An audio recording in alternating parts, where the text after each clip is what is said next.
Oh, sorry, I was just taking a selfie. Playing on social media. Today's class period is actually all about social media. We're in the chapter feature in Chapter 3, Study of Human Geography, and today we're learning about social media in a changing world. I'm so glad that we get to learn about this because you guys are probably actually experts on this topic of social media. You're the ones that are using the different social media platforms that are out there. I hope today to teach you a little bit more about how these things are utilized, what is popular, and how different parts of the world use these types of social media outlets or networks to kind of get information and communicate with each other. One big aspect of human geography is that idea of communication and being connected to different parts of the world, and social media allows us to do that. We've got three things to accomplish today. First, we're going to read through the section on page 90. Then, if you flip the page on page 92 and 93, there's an infographic with all sorts of facts and information about how social media is influential in all different parts of the world. As you read through page 90 and you go through 92 and 93, I have a worksheet that you're going to be filling out information and answering some questions to. The last thing that we're going to do is called going viral. We're going to watch a series of videos of three different circumstances in which people, based on something that's going on, have had something go viral in social media. You probably know what that means, that all sorts of people are viewing or all sorts of people are liking this video or this piece of news that's flying all over social media. We're going to look at those three instances and then analyze how that is influential to our world and how that's important to maybe your life and my life. Let's get started. Chapter 3, Global Connections, is on page 90 in your textbook, or it looks like this page if you're using your online textbook. Today we're learning about social media in a changing world. We're going to read through the different sections here that highlight how social media is being used and is influential to family, friends, how it's used in college in emergency situations, how it might be affecting political elections and political movements, and how it's also something that we need to consider our own safety in terms of our internet usage and what we are putting out there and exposing ourselves to through the different avenues in which we're connected to other people. While you're reading through this section, I want to make sure that you are filling out your assignment page. Each of these items here as listed corresponds to the different titles for each of those paragraphs. What I'd like you to do is give me a quick little summary statement on what that section was about. How is social media being used in these 5 different ways? Again, a quick summary statement on how those items are being used and highlighted. Next, on page 92 and 93, we've got an infographic that is full of different statistics and facts. If you click down to the bottom of the page and go to page 2 and 3, you have the text version of what this looks like in terms of the infographic and the pictures and graphs that are shown on page 92 and 93. You can use this to read through and find that information, or you can use your textbook to read through these items as well. Now, when you're reading through these items, they're going to correspond to the questions that are being asked to you in this section. You're going to learn how to, in practice, reading statistics, reading a map, and reading a graph. Those are all really good geography skills. So we're going to put those to use here as we learn about the way in which social media is being used all throughout the world. You're going to read through each question here and then try and find the answer to that question on page 92 and 93. Please list the answer to your question right in the space that's provided. That way it'll be really easy for Mr. Shane to check on your completion of this activity. You've got all 11 of those questions to answer, and they should go right along with what's again on page 92 and 93. Let's get into our reading for today.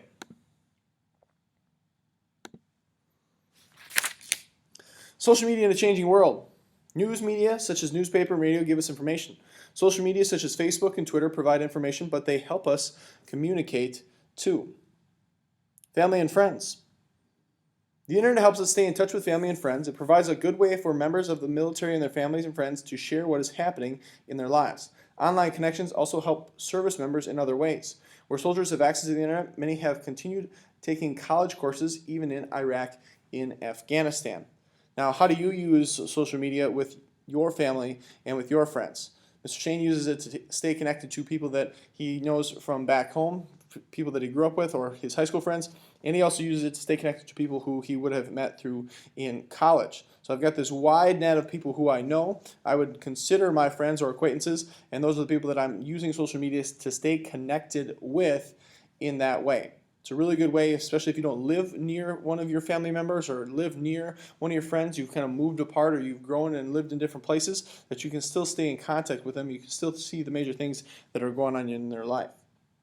Second section, in college. Nearly 1/3 of higher education students take at least one course online. For several years, online enrollment has grown faster than total higher education enrollment. You're probably thinking to yourself, well, Mr. Shane, what does that have to do with social media? Well, you're using social media, this online way in which you're getting content, you're learning about other people's lives, or you're staying connected to other people.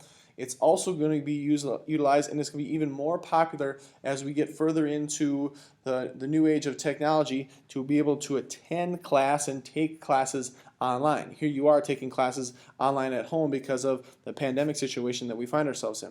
A lot of times that technology enhances, we're going to be able to utilize that technology. And here's an example. You get your social media online, you get that information online, you can also get your education through some type of online source. And when you're in that online class, you're going to learn that some of the things that you're using to share information, like you would do in class we'd have a normal discussion where you're talking back and forth to people.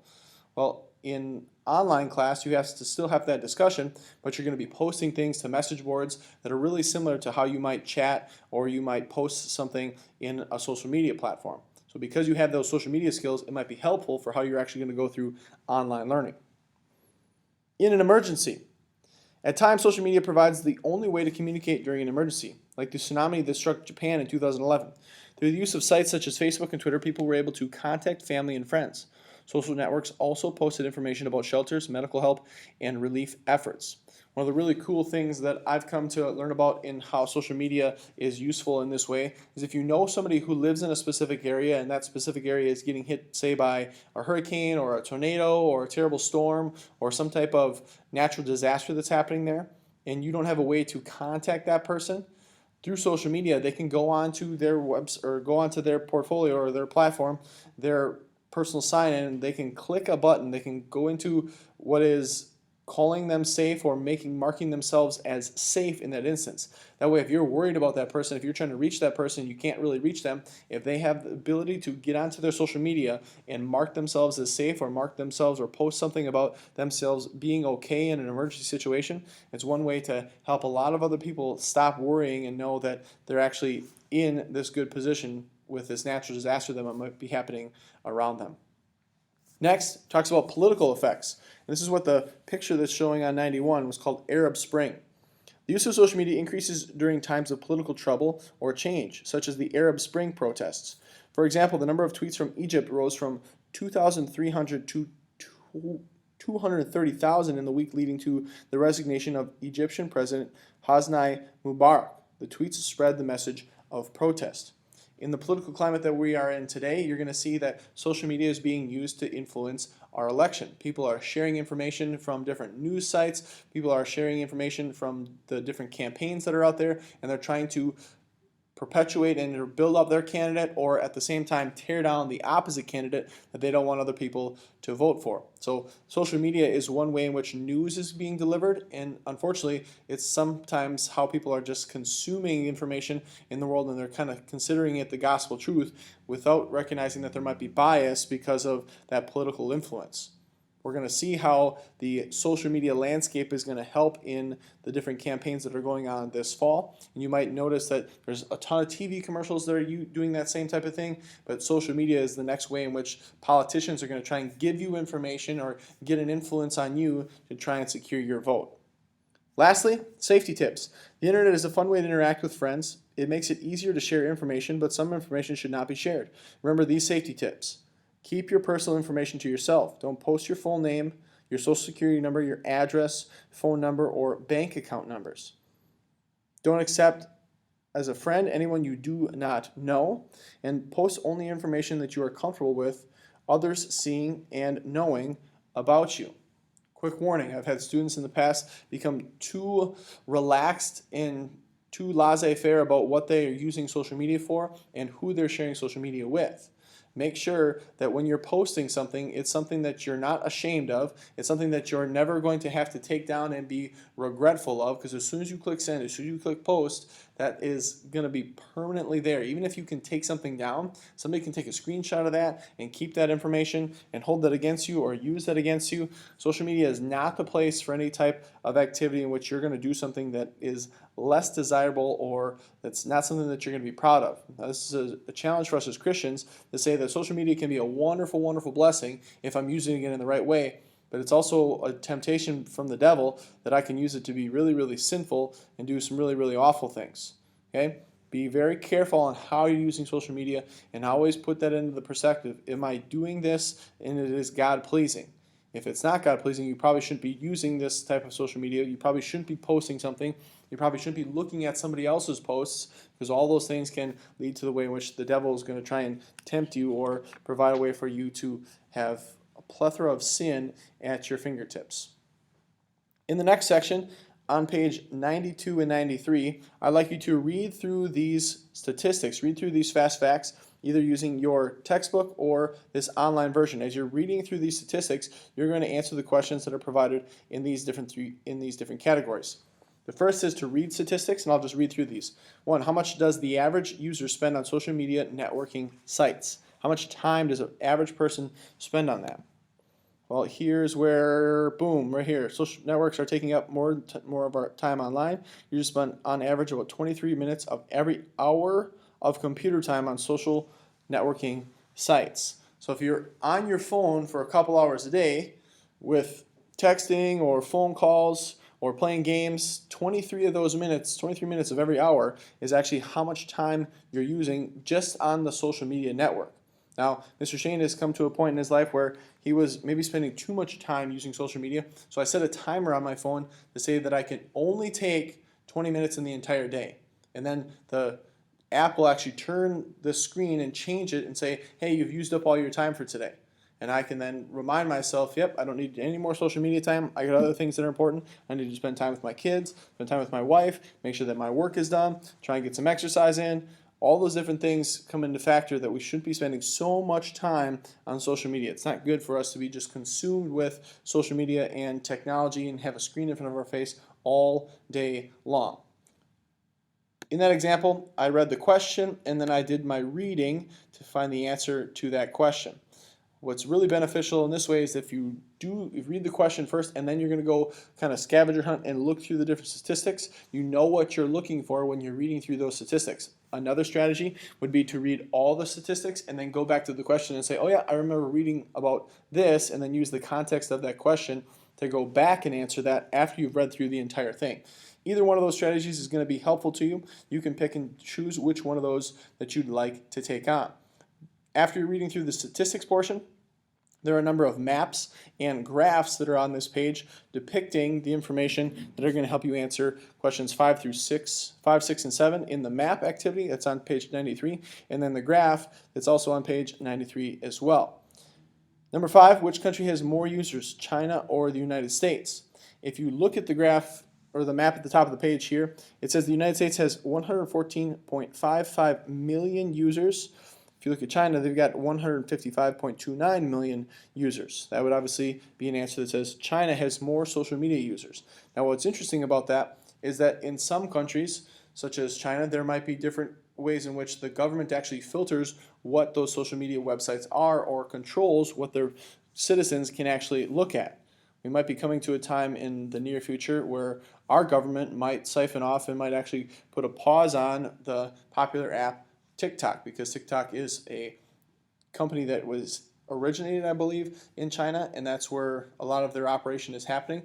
So people are worried about in our government that that's a way in which China is using social media to actually spy on us and to get information from United States users on their application. So we might see that happen in the future. It's not necessarily a guarantee, but sometimes different countries use different types of social media platforms, or they filter the way in which you can't see different types of social media platforms. And in some countries, YouTube is banned because they don't want some types of Western society or some types of information from other countries to be perpetuated and promoted in their country. They want to kind of isolate themselves from the different parts of the world and the things that they don't approve of according to their values.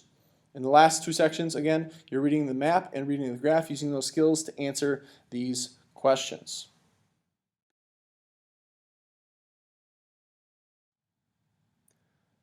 Next in our activities for today is the going viral section. We're going to take a look at 3 different circumstances from Olivia Amon and Janine Doe in which we watch what happens in this simulation, and you're going to watch the video and then summarize how what they posted on social media went viral. Remember, going viral is where something's posted and it becomes so popular that it gets shared with hundreds of thousands, even millions of people who view that item, and you're going to see if that's positive and or negative. What I'd like you to do is summarize how each of those posts went viral.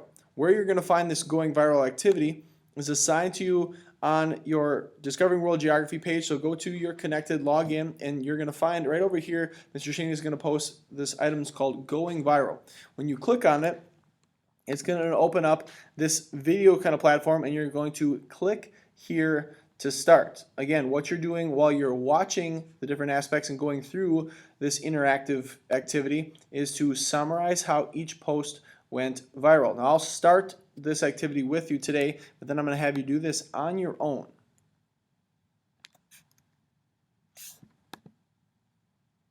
Today, most of us are instantly connected at the click of a mouse or the swipe of a touch screen. It's fast, fun, and simple to share information through social networks. But is it all fun and games? Sure, you gain access to the thoughts of others, but at the same time, who is gaining access to you? You need to think about what you post and share online. Sometimes a photo, video, or story shared across social networks can become so wildly popular that it seems like it is everywhere. The next thing you know, the post is going viral. How does a post go viral anyway? Let's take a look. Click on each post. Together, we'll look back in time to see how the subject of the post went viral.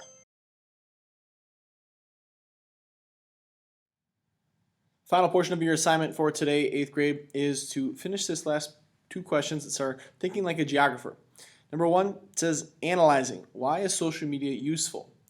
In all that we learned today and all that you know already as social media experts, what are the positive benefits as a Christian and how we can use social media in a useful way? In number 2, it asks you to describe. How would you use social media to plan an event at your school or share news about what students are doing? How would you go about creating some type of post that would highlight what we're doing at school or what we're doing in virtual learning, how we're still being successful even though we can't be in person? Describe how you would do that in the space below. Thanks for taking care of that. God's blessings.